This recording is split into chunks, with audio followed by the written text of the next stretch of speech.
usually by starting writing the equation. हमारे पास balanced chemical equation N2 plus 3H2 gives us 2NH3 से होती है, ठीक है। जो फैक्टर्स हम कंसिडर करने जा रहे हैं, ठीक है, वो है कॉन्सेंट्रेशन, ठीक है। इसमें हम रिएक्टेंट्स को भी डिस्कस करेंगे और प्रोडक्ट्स को भी डिस्कस करेंगे। प्रोडक्ट्स यूजुअली बुक में डिस्कस करवाए नहीं जाते, सिर्फ बता दिए जाते हैं, but I am gonna discuss both ताकि जो चीज बताई भी जा रही है वो अच्छी तरह से क्लियर हो जाए, ठीक है। Then we are going to discuss temperature, then we'll discuss the pressure, ठीक है, and last but not the least we're going to discuss the effect of catalyst. Hopefully by the end of this whiteboard you'll understand what we need to do in terms of the Le principle on any reversible dynamic equilibrium. Haber process is just an example, आपको बाकी भी बहुत अच्छी तरह से समझ आ जाएंगे, ठीक है। जब हम बात करते हैं कॉन्सेंट्रेशन की, तो कॉन्सेंट्रेशन रिएक्टेंट्स या प्रोडक्ट्स की हम इंक्रीज भी कर सकते हैं केमिकल रिएक्शन में और डिक्रीज भी कर सकते हैं। तरीका बहुत आसान है। अगर आप कॉन्सेंट्रेशन रिएक्टेंट्स की इंक्रीज करना चाहते हैं, सिस्टम के मिक्सचर के अंदर रिएक्टेंट्स थोड़े से ऐड कर दें, ठीक है। डिक्रीज करना चाहते हैं, सिस्टम के मिक्सचर से रिएक्टेंट्स निकाल लें। प्रोडक्ट्स इंक्रीज करना चाहते हैं, सिस्टम के अंदर खुद से थोड़ी सी प्रोडक्ट ऐड कर दें। That usually we don't do, but of course that's possible. एक रिएक्शन हो रहा है, उसके अंदर नाइट्रोजन हाइड्रोजन अमोनिया प्रोड्यूस कर रही है, अगर सिस्टम के अंदर थोड़ी सी अमोनिया हम इंजेक्ट कर देंगे तो actually increase in concentration of product हो गया। इसी तरह से हम डिक्रीज कर सकते हैं कॉन्सेंट्रेशन ऑफ प्रोडक्ट, ठीक है, इसमें से प्रोडक्ट निकाल कर। तो एक्चुअली ये वो 4 स्टेप्स होते हैं जो हम पॉसिबली कर सकते हैं। We are going to discuss all of them, सही। अब हमने चूंकि बात करनी है ली शेटलियर प्रिंसिपल के हिसाब से, थोड़ा सा रिवाइज कर देते हैं। कल हमने ये कहा था कि कोई सिस्टम डायनामिक इक्विलिब्रियम पर है और उसकी हमने जो कंडीशन चेंज की, तो according to Le Chatelier principle system ऐसे बिहेव करेगा कि वो उस चेंज को अपोज करे as much as it can. Dynamic equilibrium disturb हो जाएगा, चेंज को अपोज करते करते एक नया डायनामिक इक्विलिब्रियम एस्टेब्लिश होगा, ठीक है। इस बात को समझ लेते हैं उसी तरतीब से। नाइट्रोजन या हाइड्रोजन की रिएक्टेंट्स कॉन्सेंट्रेशन इंक्रीज करने का मतलब है कि हम सिस्टम के अंदर रिएक्शन चल रहा है, सिस्टम के अंदर हम सिस्टम के अंदर मजीद नाइट्रोजन या हाइड्रोजन इंजेक्ट कर देते हैं। बड़ा आसान है, रिएक्शन मिक्सचर वेसल के अंदर नाइट्रोजन या हाइड्रोजन पंप इन कर दें, रिएक्टेंट्स की अमाउंट इंक्रीज हो गई। अब ली शेटलियर प्रिंसिपल के हिसाब से इस पूरे सिस्टम के पास 2 ऑप्शंस हैं, या तो वो फॉरवर्ड मूव कर सकता है, ठीक है, या वो रिवर्स मूव कर सकता है, ठीक है। तो रिवर्स या फॉरवर्ड की ऑप्शन वो तभी पिक करेगा जिस ऑप्शन की तरफ इससे एग्जैक्ट ऑपोजिट कर सकेगा। हमने क्या किया है कि हमने रिएक्टेंट्स इंक्रीज किए हैं सिस्टम में। अगर वो फॉरवर्ड चाहता है, रिएक्टेंट्स कंज्यूम होंगे, प्रोडक्ट प्रोड्यूस हो जाएंगे। अगर वो रिवर्स चाहता है, प्रोडक्ट्स कंज्यूम हो जाएंगे, मजीद रिएक्टेंट प्रोड्यूस हो जाएंगे। तो ऑफ कोर्स ये बात तो आपको भी समझ आती होगी कि उसने चूंकि एग्जैक्ट ऑपोजिट बिहेव करना है, तो वो क्या करेगा, वो फॉरवर्ड जाएगा, ठीक है, ताकि वो उन रिएक्टेंट्स को जो हमने ऐड किए हैं उन्हें कंज्यूम करे फटाफट और बैलेंस कर सके एक नया डायनामिक इक्विलिब्रियम और अपोजिंगली बिहेव करके। सो of course in case of increased concentration of reactants, the reaction is going to move forward. ये बात समझ आती है? जी सर। दोनों को?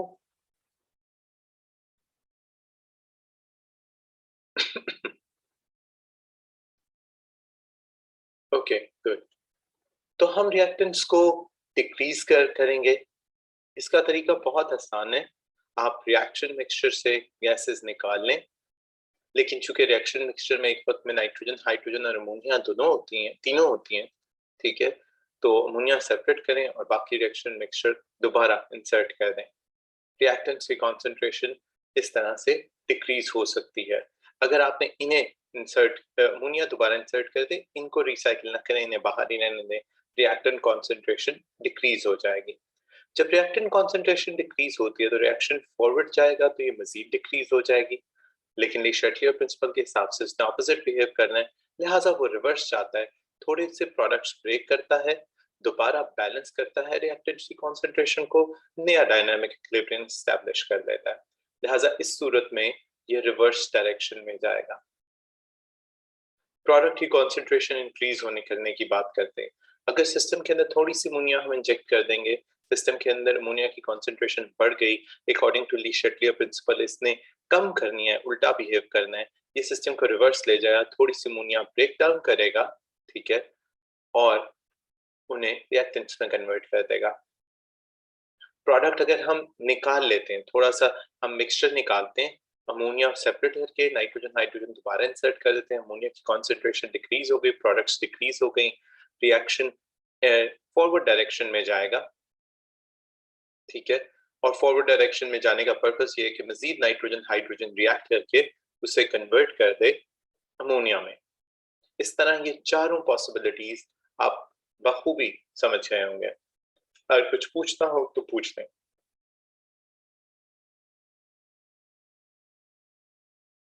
ओके, अज्यूमिंग आपको ये अच्छी तरह से समझ आ गया तो हम आगे चलते हैं। नेक्स्ट है टेम्परेचर। वैसे तो मैं एक जेनेरिक स्टेटमेंट पास कर चुका हूं कि temperature average kinetic energy gas particles के लिए, बाकी तरह के पार्टिकल्स के लिए भी होता है, तो टेम्परेचर एक बहुत इंपॉर्टेंट रोल है, ठीक है, और टेम्परेचर इंक्रीज करने से डेफिनेटली एनर्जी बढ़ेगी, हो सकता है कि आप एक्टिवेशन एनर्जी भी रिक्वायर्ड दे रहे हो और रिएक्टेंट्स प्रोडक्ट्स में कन्वर्ट हो। लेकिन इस लेवल पे जब हम डायनामिक इक्विलिब्रियम की बात कर रहे होते हैं तो टेम्परेचर इतना इजीली डिस्क्राइब नहीं कर रहा होता। टेम्परेचर के हिसाब से हम रिएक्शंस को डिवाइड करते हैं दो कैटेगरीज में, एक्सोथर्मिक और एंडोथर्मिक, ठीक है। हम जानते हैं एक्सोथर्मिक रिएक्शंस जो होते हैं वो हीट रिलीज करते हैं और सिस्टम मिक्सचर को वार्म अप कर देते हैं, और एंडोथर्मिक जो होते हैं वो हीट एब्सॉर्ब करते हैं और सिस्टम मिक्सचर को थोड़ा स्लाइटली कूल डाउन कर देते हैं, ठीक।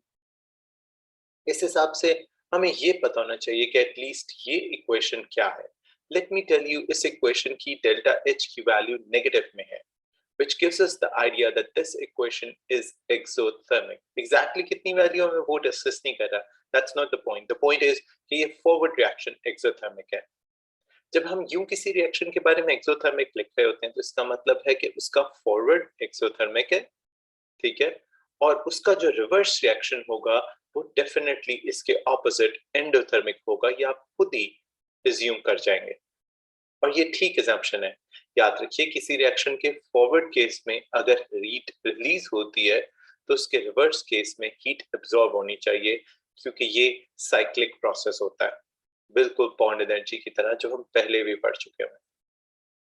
कोई बॉन्ड्स फॉर्म हो रहे हैं, हीट रिलीज हो रही है, वो बॉन्ड्स ब्रेक करने हो, वही हीट दोबारा वापस देनी भी पड़ती है, ठीक है। एक्सोथर्मिक रिएक्शन के लिए भी हमारे पास दो ऑप्शंस हैं और एंडोथर्मिक रिएक्शन के लिए भी हमारे पास दो ऑप्शन है।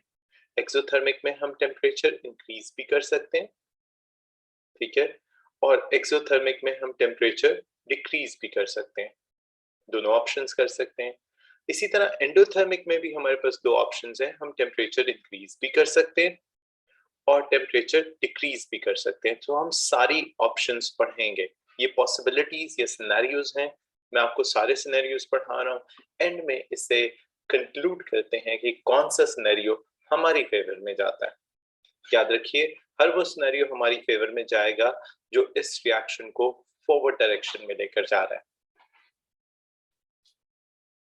एक्सोथर्मिक का मतलब है वो रिएक्शन, वो साइड, वो डायरेक्शन हीट प्रोड्यूस कर रही है। अगर आप उस पर टेम्परेचर इंक्रीज करेंगे तो सिस्टम टेम्परेचर को डिक्रीज करने की कोशिश करेगा और वो ऐसी डायरेक्शन में जाएगा कि जहां वो हीट कंज्यूम हो जाए, ताकि टेम्परेचर थोड़ा सा डिक्रीज करके बैलेंस हो जाए। मसलन अगर आप टेम्परेचर इस रिएक्शन का इंक्रीज करते हैं तो इसकी फॉरवर्ड डायरेक्शन ऑलरेडी एक्सोथर्मिक है, आप भी टेम्परेचर इंक्रीज कर रहे हैं, सिस्टम टेम्परेचर को डिक्रीज करने की कोशिश करेगा और डिक्रीज करने की स्टार में वो रिवर्स जाएगा। इसी तरह से अगर आप टेम्परेचर डिक्रीज करेंगे तो सिस्टम उस टेम्परेचर को बैलेंस करने के लिए थोड़ा सा फॉरवर्ड मूव करेगा ताकि हीट प्रोड्यूस करे और उस टेम्परेचर को बैलेंस कर सके। एंडोथर्मिक के केस में इससे ऑपोजिट होता है। एक्चुअली टेम्परेचर इंक्रीज करने पर रिएक्शन मजीद फॉरवर्ड जाता है, क्योंकि उसमें डेल्टा एच की वैल्यू नेगेटिव नहीं पॉजिटिव होती है। ये नेगेटिव इस रिएक्शन के लिए लिखा है, ये एक्सोथर्मिक रिएक्शन है। एंडोथर्मिक इससे ऑपोजिट होगा, तो ऑफ कोर्स उसमें टेम्परेचर का इंक्रीज और डिक्रीज भी इसकी निस्बत ऑपोजिट होगा। टेम्परेचर इंक्रीज करने पे वो फॉरवर्ड और डिक्रीज करने पर वो रिवर्स डायरेक्शन में जाएगा। टेम्परेचर क्लियर होता है? जी सर। गुड। आगे चलते हैं, प्रेशर के हिसाब से बात करते हैं। प्रेशर के हिसाब से हमारे पास प्रेशर की में दो ही ऑप्शंस हैं। या तो हम प्रेशर इंक्रीज कर सकते हैं, इस पर हमारी कल भी बात हुई है, क्योंकि लास्ट टाइम जिस पेज पर हम थे, जो पेज मैंने आज बुक का शुरू में ओपन किया था, वो एक्चुअली बुक आपकी शुरू ही प्रेशर के इंक्रीज या डिक्रीज से करती है। ओके, हम इस पे कल बात कर चुके हुए हैं, लेकिन फिर भी एक्सप्लेन कर लेते हैं। हमारे पास रिएक्शन के जो रिएक्टेंट्स हैं, ये प्रोडक्ट्स हैं, उनसे पहले लिखे हुए जो नंबर्स होते हैं वो कंसिडर किए जाते हैं इस पर्पस के लिए। N2 से पहले 1 लिखा है, H2 से पहले 3 लिखा है, NH3 से पहले हमने 2 लिखा हुआ है। ठीक है, ये नंबर्स इंपॉर्टेंट हैं। ये नंबर्स हमारे पास कंक्लूड करेंगे कि हम प्रेशर के केस में क्या कर सकते हैं। अगर आपके पास एक तरफ 4 मोल्स हैं, जैसा कि इस रिएक्शन में है, और वो 2 मोल्स में कन्वर्ट हो रहे हैं, तो 4 मोल ज्यादा क्वांटिटी है, 3 + 1 4, ऐसे 4 किया है। ठीक है, याद रखिए कि ये 4 हमने 3 + 1 से किया है। 3 are the number of moles of hydrogen, 1 is the number of mole of nitrogen. Reactant में टोटल 4 मोल्स हैं बैलेंस केमिकल इक्वेशन में, प्रोडक्ट में सिर्फ 2 मोल्स हैं अमोनिया के, वहां से ये नंबर्स आए हैं। 4 moles means there are more gases which would have more volume। ठीक है, तो हमारे पास इसी तरह से 2 moles means there are less gases, they have less volume। so actually अगर हमने इस डायरेक्शन में ले जाना है तो ये हम फेवर करवा सकते हैं प्रेशर के इंक्रीज से, बिकॉज प्रेशर के इंक्रीज से वॉल्यूम डिक्रीज कराया जा सकता है। मत भूलें कि ये बात कल भी की थी कि वॉल्यूम जो होता है वो इनवर्सली प्रोपोर्शनल होता है प्रेशर के in terms of gases. Gases के लिए बात हो रही है because gases are compressible. So basically हमारे पास इस डिस्कशन के हिसाब से प्रेशर का इंक्रीज इसे फॉरवर्ड डायरेक्शन में लेके जाएगा और प्रेशर का डिक्रीज इस रिएक्शन को रिवर्स डायरेक्शन में लेकर जाएगा। ऐसा क्यों है? जब हम प्रेशर बढ़ाते हैं तो यहाँ ज्यादा नंबर ऑफ मोल्स होते हैं, इनकी एक्सिस्टेंस डिफिकल्ट होती है। सिस्टम ने वैसे भी ऑपोजिट करना होता है बिहेव, तो सिस्टम क्या करता है कि फॉरवर्ड डायरेक्शन में लेके जाता है, नंबर ऑफ मोल्स कम करवा देता है। वो उस प्रेशर के हिसाब से उसकी एक एडजस्टेबिलिटी है। ठीक, इसी वजह से प्रेशर इंक्रीज फॉरवर्ड और प्रेशर डिक्रीज रिवर्स लेके जाता है। Last but not the least, catalyst के बारे में हम कहते हैं कि वो हमारे पास फाइनली डिवाइडेड आयरन है। ठीक है, remember the words, the proper words are finely divided iron. ठीक है, चूंकि एक हार्ड स्ट्रॉन्ग मेटल है तो हम पाउडर्ड कवर्ड यूज करने की बजाय बेहतर है कि फाइनली डिवाइडेड कवर्ड यूज करें। फाइनली डिवाइडेड आयरन हम जानते हैं कि रिएक्शन को रिवर्स या फॉरवर्ड का केस नहीं होता कैटलिस्ट पे, हम इस पे पहले भी बात कर चुके हुए हैं। कैटलिस्ट जो होता है वो एक्चुअली स्पीड अप कर देता है, तो ये इस पूरे को स्पीड अप करेगा। ये फॉरवर्ड रिएक्शन को भी स्पीड अप करेगा, ये रिवर्स को भी स्पीड अप करेगा, और एक्चुअली इक्वली स्पीड अप करेगा। इसके इक्वली स्पीड अप करने की वजह से हमारे पास सिर्फ जो डायनामिक इक्विलिब्रियम होता है वो क्विकली या अर्लियर एस्टैब्लिश होता है। और ये बेनिफिट बहुत बड़ा बेनिफिट है इंडस्ट्री के हिसाब से, क्योंकि इंडस्ट्री के केस में time is one of the most important commodities and time is money. एक इंडस्ट्री है जो एक प्रोडक्ट 8 घंटे में बनाती है और फिर सेल करती है, और दूसरी इंडस्ट्री है जो वही प्रोडक्ट 4 घंटे में बनाती है, तो वो डेफिनेटली 8 घंटे में से डबल प्रोडक्ट बना जाएगी, डबल सेल करेगी, डबल प्रॉफिट में भी होगी। इंडस्ट्री में टाइम इज मनी। तो हम अगर इसे स्पीड अप करते हैं तो हमारे पास डायनामिक इक्विलिब्रियम एस्टैब्लिश होता है earlier, which means less time would be consumed, and of course this is definitely going to benefit us. अब मैं शुरू से लेकर अब तक मुसलसल इंडस्ट्रियल लेवल पे ये बात करता हूँ कि प्रोडक्ट प्रोडक्ट प्रोडक्ट इंपॉर्टेंट है. So let's pick out all the things that are in forward direction. ये फॉरवर्ड ले जाता है, ये फॉरवर्ड ले जाता है, ये फॉरवर्ड ले जाता है. मैं सिर्फ एक्सोथर्मिक का इस्तेमाल कर रहा हूँ क्योंकि ये रिएक्शन बेसिकली एक्सोथर्मिक है. ये फॉरवर्ड ले जाता है, ये फॉरवर्ड ले जाता है, और ये हमारे लिए. तो एक्चुअली हम इसके लिए अगर सम अप करें तो हमें कंसंट्रेशन इंक्रीज करनी चाहिए रिएक्टेंट्स की, प्रोडक्ट्स की कंसंट्रेशन डिक्रीज करनी चाहिए. रिएक्टेंट की कंसंट्रेशन इंक्रीज होगी अगर हम रिएक्शन मिक्सचर के अंदर रिएक्टेंट्स को फीड करेंगे बार बार. प्रोडक्ट की इंक्रीज होगी अगर बार बार रिएक्शन मिक्सचर से जितना प्रोडक्ट बना है वो निकाल लें. टेम्परेचर के हिसाब से अगर टेम्परेचर हम डिक्रीज करेंगे क्योंकि एक्सोथर्मिक रिएक्शन है बेसिकली, तो फॉरवर्ड जाएगा. प्रेशर के हिसाब से प्रेशर इंक्रीज करने से फॉरवर्ड जाएगा. और कैटलिस्ट के हिसाब से चूंकि रिएक्शन स्पीड अप हो रहा है, हमें टाइम के हिसाब से फेवर कर रहा है, तो कैटलिस्ट भी हम यूज करना चाहेंगे. ये इसका टोटल सम बनता है. इसमें से कोई क्वेश्चन हो तो पूछ रहे हैं. क्या हम इंडस्ट्री में एक्चुअली में ऐसा करते हैं? ये जरूरी नहीं है. ये अभी हम दोबारा बुक पे वापस जाएंगे तो फिर हम वहां से डिस्कस करेंगे. Alright. So if there are no more questions, let's get to the book.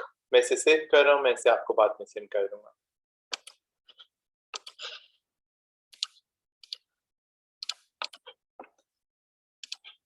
So हमारे बुक में पेज नंबर 198 पर इन्होंने ये सारी डिस्कशन यहाँ पर की हुई है, और उसके बाद फाइनली आपको इसका एक सम जो है वो इस बैंक पोर्शन में बताया हुआ टॉप पर. ठीक है. इस बुक में करेक्शन की जरूरत है, सो मेक श्योर कि आप इसे करेक्ट कर लें. कंडीशंस जो हम हेबर प्रोसेस में यूज करते हैं वो ये कि नाइट्रोजन और हाइड्रोजन मिक्स की जाती है. Actually this one is wrong. It's 1:3. आपने लिस्ट में नाइट्रोजन पहले लिखा है वो 1 होता है, हाइड्रोजन बाद में लिखा है तो वो 3 होता है. 3:1 इसे ऑपोजिट कर देगा. नेक्स्ट बुक में ये करेक्शन हुई है.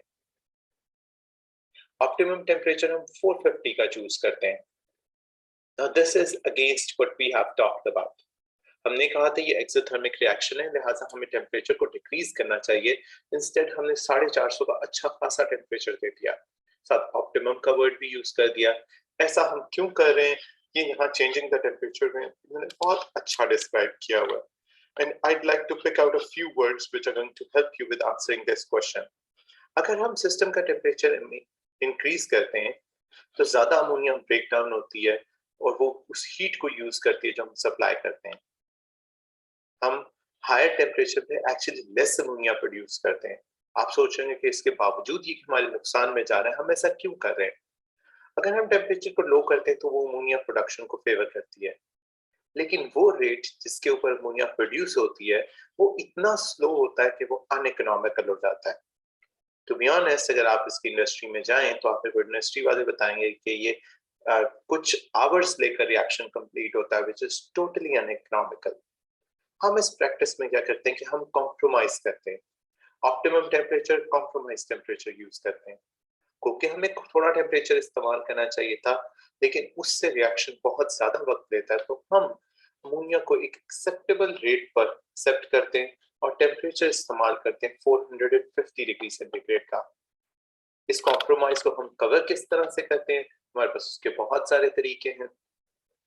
हम रेगुलर इंटरवल्स के बाद अमोनिया को निकालते रहते हैं सिस्टम से, बल्कि ये तो उसने एंड पे बताया हुआ पॉइंट बाय पॉइंट ही चलते हैं.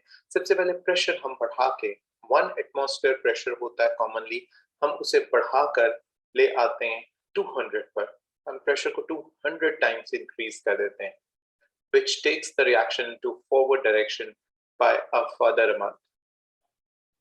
हम कैटलिस्ट फाइनली डिवाइडेड आयरन का यूज करते हैं ताकि कॉम्पनसेट कर सके अपने इस टेम्परेचर वाले एक्ट को.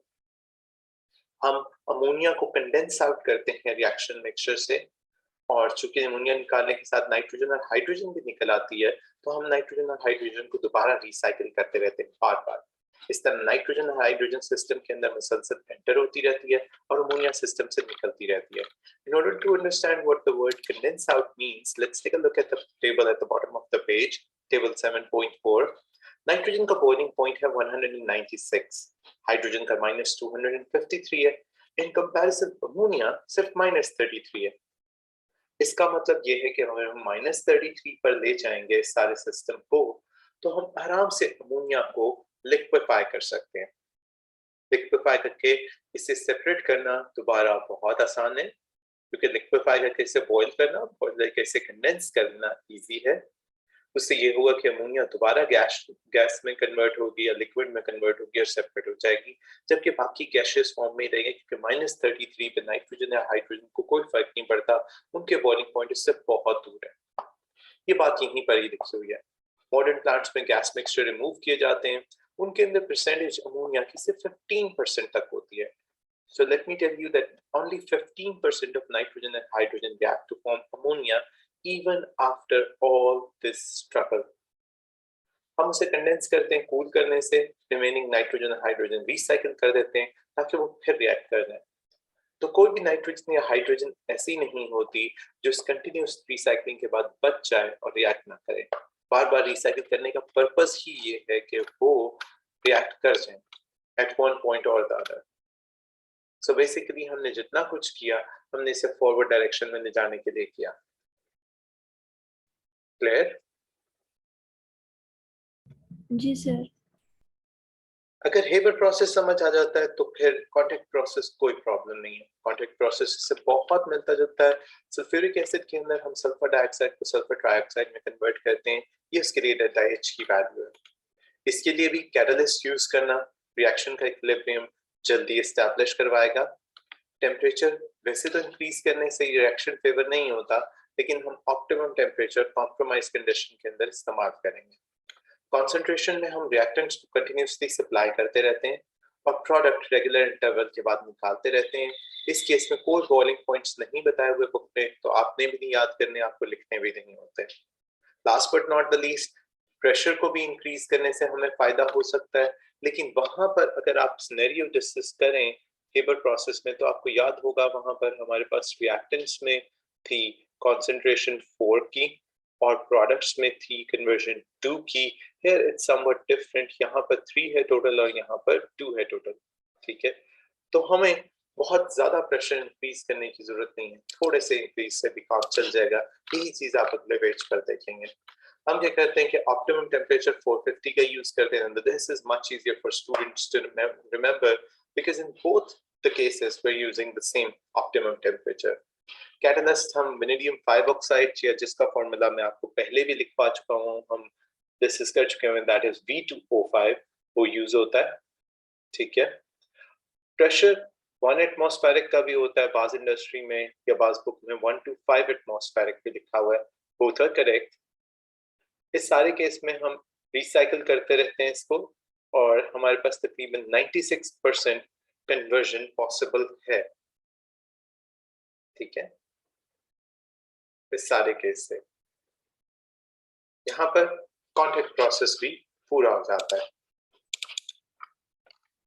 एंड पर हमारी बुक डिस्कस करती है वो डायनामिक इक्विलिब्रियम जो वीक एसिड या अल्कलीज में होता है. वीक एसिड या अल्कलीज में मॉलिक्यूलर फॉर्म डायनामिक इक्विलिब्रियम में आ जाती है नेगेटिव और पॉजिटिव आयंस के साथ. अनफॉर्चुनेटली बुक में यहाँ पर इसका ब्रैकेट मिसिंग है H के आगे, तो यहाँ पर आप ब्रैकेट्स खुद से लगा सकते हैं. ठीक, इसमें भी इक्विलिब्रियम एस्टैब्लिश होता है. इस पर भी ली शटलियर प्रिंसिपल अप्लाई होता है, और इस पर भी अगर हम कोई भी कंडीशंस चेंज करेंगे, कंसंट्रेशन वगैरह कुछ भी, तो पूरा इक्विलिब्रियम डिस्टर्ब होकर रीएस्टैब्लिश होगा. आपका मतलब क्या है? कंसंट्रेशन ऑफ रिएक्टेंट्स या प्रोडक्ट्स से डिस्कस कर लेते हैं.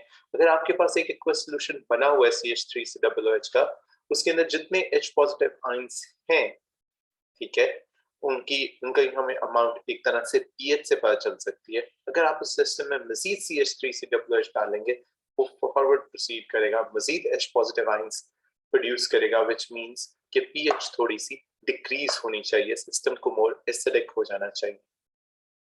हाँ, इस सिस्टम के अंदर अगर आप थोड़ा सा अल्कली ऐड करते हैं वो H पॉजिटिव से रिएक्ट करेगा, तो आपके पास शुरू में pH डिक्रीज होगी, लेकिन उसके बाद फिर कुछ मॉलिक्यूल्स से बैलेंस करने के लिए फॉरवर्ड में मूव करेंगे और उस pH को बैलेंस करने की कोशिश करेंगे। ठीक है, that would happen after some time of course, क्योंकि डिकम्पोजिशन वीक एसिड की या अल्कली की स्लाइटली स्लो होती है as compare to the strong acid और अल्कली।